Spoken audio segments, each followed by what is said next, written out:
சின்ன பொண்ணே, சொல்லுங்க. சின்ன பொண்ணே, நேத்து நடந்த சண்டைக்கெல்லாம் என்ன மன்னிச்சிரு சின்ன பொண்ணே. நீ எதுவும் வருத்தப்படாத, சரியா?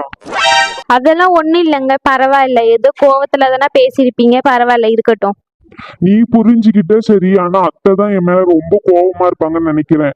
நேத்து அத்தையும் ரொம்ப வாய் விட்டுட்டாங்க, வார்த்தையும் விட்டுட்டாங்க. அதனாலதான் சரி கோவம் வந்துட்டு சின்ன பொண்ணே. என்னை பத்தி உனக்கு தெரியதானே செய்யும். பரவாயில்லைங்க, அம்மைக்கு நான் சொல்லி புரிய வச்சுட்டேன். அம்மா நேத்து தான் சொன்னாங்க உங்க மேல கோவம் இல்லை அப்படின்னு சொல்லிட்டு, சரியா? ஆனா நீதான் பேசுற, அத்தை அமைதியாவே இருக்காங்களே, அதான் சரி அப்படின்னு கேட்டேன் சின்ன பொண்ணே. மாப்பிள்ள, உங்க மேல எனக்கு எந்த கோவமும் இல்லை மாப்பிள்ள. எல்லாம் அது உட்காந்துருக்காங்களே, அந்த அம்மாவும் அவங்க பொண்ணும் தான். இங்க பாருங்க, நீங்க பேசும்போது நான் உங்களை பத்தி எதனா பேசினேன், நான் அமைதியா தானே இருக்கேன். அப்ப எதுக்கு என் பேச்சுக்கு வரீங்க நீங்க? இங்க பாருங்க, நான் நார்மலா பேசினா கூட உங்க அம்மா சண்டைக்கு வராங்க. அத்தை நீங்க அமைதியா இருங்களேன் எனக்காக. ஏமா நீ ஆமா அவங்க கிட்ட சண்டைக்கு போறா? ஆமால, பெத்த தாயை விட மாமியார் தான் உனக்கு வசதியா தெரியும். ஏமா அப்படியெல்லாம் இல்லம்மா, யாமா இப்படிலாம் பேசுறா? பாருங்க, ஒரு நாள் அவங்க பொண்ணு இங்க இல்ல, உடனே மூஞ்சி காலையில இருந்து நல்லா சிடு சிடு சிடுன்னு இருக்கு. இங்க பாருமா, அப்படியெல்லாம் இல்ல, என் மூஞ்சே அப்படித்தான். அதான் தெரியுமே உங்க மூஞ்சி அப்படிதான் சொல்லிட்டு. ஏம்மா நீ கொஞ்ச நேரம் அமைதியா இருமா, யாமா சண்டை இழுத்துட்டு இருக்கா? நீ அமைதியா இருட்டி, அவளுக்கு சொன்னாதான் தெரியும். ஏம்மா நீ சொல்லுறத கேளுமா, இல்லைன்னா உள்ள போய் உட்காரு. ஆமா, எப்ப பார்த்தாலும் எண்ணெய் அதட்டி அடத்தி உள்ள போ சொல்லு. உன் மாமியார்கிட்ட இதெல்லாம் பேசிடாத, பேசிட்டாதான் நீ நல்லா இருந்திருப்பியே. ஆமா ஆமா, இப்ப மட்டும் உன் முக ரொம்ப கஷ்டப்பட்டுட்டு தானே இருக்கா, அதனால சொல்லுவீங்க. ஏம்மா நீ கொஞ்ச நேரம் அமைதியா இராமா, அவங்க பேசுறதுக்கு நீயும் யாமா கூட கூட பதில் சொல்லிக்கிட்டு இருக்கா? ஆமால, உன் மாமியார் பேசுறதுலாம் உனக்கு கண்ணுக்கு தெரியாது, நான் பேசுறது மட்டும்தான் உனக்கு கண்ணுக்கு தெரியும்.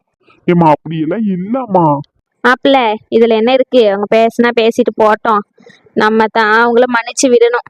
வாடி, எனக்கு சக்காலிட்டி மன்னிச்சு விடுறாளாமே, மன்னிச்சு. ஏம்மா மறுபடியும் சண்டைய ஆரம்பிக்காதம்மா. ஏம்மா உனக்கும் தான் சொல்றேன், அமைதி, நீ உள்ள போ. ஆமா, இப்ப பார்த்தாலும் என்னையே சொல்லு. ஆமா சின்ன பொண்ணு, நகை என்னாச்சு?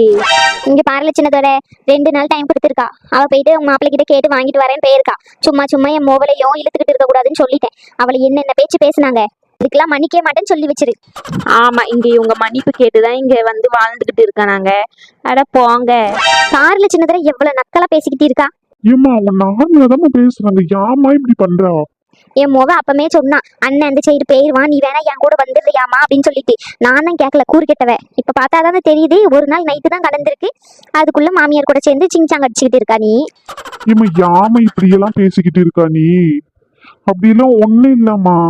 ஏத்தே உங்களுக்கு நகை தானே பிரச்சனை. நான் நகை வந்து வரலன்னா கூட நான் எப்படியாச்சும் உங்களுக்கு ரெடி பண்ணி கொடுத்துட்றேன். எனக்கு நகையும் தேவையில்லை, ஒன்றும் தேவையில்லை, சரிங்களா? இந்த மாதிரி டைம்ல நேத்து தான் சொன்னீங்க நீங்க அவளை நல்லா பாத்துக்கல அப்படின்னு சொல்லிட்டு. சரின்னு சண்டையெல்லாம் மறந்துட்டு இன்னைக்கு வந்து பேசுறேன். ஆனா நீங்க எங்க அம்மாவை வம்பிழுத்துக்கிட்டே இருக்கீங்க. இது நியாயமா? அவங்களுக்கே சொல்லுங்க. மாப்பிள்ள, அப்படி இல்ல மாப்பிள்ள. அது பின்ன என்ன அத்தை, அவங்கதான் இப்படி பேசுறாங்கன்னா நீங்களாச்சும் பொறுமையா இருக்கீங்களா? நீங்களும் அவங்களுக்கு சரிசரமா உட்காந்து பேசிக்கிட்டு இருக்கீங்க. மாப்பிள்ள, என்ன மன்னிச்சிருங்க.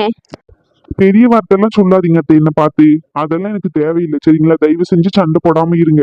அவ திரும்பியும் அழுக ஆரம்பிச்சிட்டான்னு திரும்பி அவ ஹாஸ்பிட்டலுக்கு தூக்கிட்டு போகணும். டாக்டர் இன்னொரு வாட்டி இந்த மாதிரி நடந்ததுன்னா குழந்தை உயிருக்கு தான் ஆபத்துன்னு சொல்லியிருக்காங்க. மாப்பிள்ள, என்ன சொல்றீங்க? ஆமா அத்தை, அதனாலதான் சரி எவ்வளவு சண்டை வந்தாலும் அவகிட்ட வந்து நான் பேசிக்கிட்டு இருக்கேன். மறந்துட்டு நீங்க என்னன்னா பழைய எல்லாம் புதுசா ரெடி பண்ணி புதுசா கண்டுபிடிச்சு சண்டையை போட்டுக்கிட்டு இருக்கீங்க 2 பேரும்.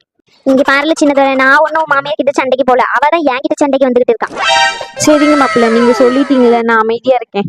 யாரு வந்து தேவையில்லாம என்கிட்ட பேசினாலும் சரிதான்.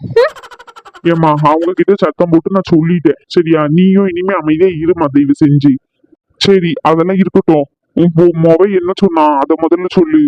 ஏமாவே என்னெல்லாம் சொல்லணும் உனக்கு, அதை விரட்டி விட்டுட்டீங்களே அவளை, அப்புறம் என்ன உங்களுக்கு? இப்ப சந்தோஷமா தானே இருப்பீங்க நீங்க எல்லாரும். இங்க வந்து அவ இருக்கிறது உனக்கும் பொண்டாட்டிக்கும் மாமியாருக்கும் கண்ணு பொறுக்கலன்னு இப்பதானே புரியுது எனக்கு. என் மொத அப்பமே சொன்னான், நான் தான் கேட்கல, அவ கூடயே கிளம்பி போயிருக்கணும். ஏம்மா நான் கேட்கறது உனக்கு புரியுதா இல்ல புரியாத மாதிரியே நடிக்கிறியா? மாப்பிள்ள, எல்லாம் நடிப்பு தான், வேற என்ன? இங்க பாருல சின்னதர, உன் மாமியார அமைதியா இருக்க சொல்லிடு. எம்மா அமைதியா இருமா. ஏம்மா நான் என்ன கேட்டேன், நீ என்ன சொல்லிக்கிட்டு இருக்கா? உன் பொண்ணு என்ன நகையை ஏற்பாடு பண்ணிட்டாலாமா இல்லையாமா? அவ பண்ணிக்கிட்டு இருக்காளாம், பாதி நகையை அவன் நாத்தனார்கிட்ட இருந்து வாங்கிட்டாலாம், மிச்ச நகை பேங்க்ல வச்சிருக்காங்களாம். அதை நாளைக்கு தான் காசு ரெடி பண்ணி எடுத்துட்டு வரேன்னு சொல்லியிருக்கா. என்கிட்ட இருக்கிற கொஞ்சம் காசு கேட்டிருக்கா. என்கிட்ட எங்க, இந்த வளகாப்புக்கு பொண்ணு வீட்டுல இருந்தா பண்ணணும், நம்ம தான் செலவு பண்ணோம், மொத்தம் போச்சு. அதே என்கிட்ட காசு இல்லம்மா, நான் வேணா கடன் வாங்கி தரேன் அப்படின்னு சொன்னேன். இல்லை கையில காதுல கிடக்கிறதெல்லாம் கழட்டி தரேன், வேண்டாம் வேண்டாம் அப்படின்னு சொல்லிட்டு போயிருக்கா. அவ ரெடி பண்ணி எடுத்துட்டு வந்துருவா 2 நாளுக்குள்ள. அத்தை இருக்கட்டும் அத்தை, அவளால எப்ப முடியுதோ அப்பமே கொடுக்க சொல்லுங்க. ஏம்மா தாயே, உன் பஞ்சாயத்தே எனக்கு தேவையில்லம்மா. நீ என்னென்ன பண்ணுவ, எப்படி எப்படி பண்ணுவேன்னு இப்பதான் தெரியுது எல்லாம். அத்தை ஏன் அத்தை இப்படி என் மேல கோவப்படுறீங்க? பின்ன என்னம்மா, தெரிய வரும்போது அந்த பிரச்சனையே நீ எதுவுமே கண்டுக்கல. இப்போ அது சின்ன பிரச்சனை தான் இருந்துச்சு, அதை ஊதி பெருசாக்கி எதுக்கு? இதை நான் சொன்னா நான் வில்லி ஆயிடுவேன். பரவாயில்ல இருக்கட்டும். என் நாளைக்கு நகையை எடுத்துட்டு வந்துருவா. அப்படி எடுத்துட்டு வரலைனாலும் மீதி நகையாச்சும் கொடுக்க சொல்றேன். நீயும் உண்மையை போட்டுக்கிட்டு நல்லா ஜிங்கு ஜிங்குன்னு குதிங்க. எடுத்துட்டு வந்தா பாப்போம். ஏம்மா அமைதியா இருமா, நீ வார யாம்மா சரிக்கு சமமா பேசிக்கிட்டு இருக்கா?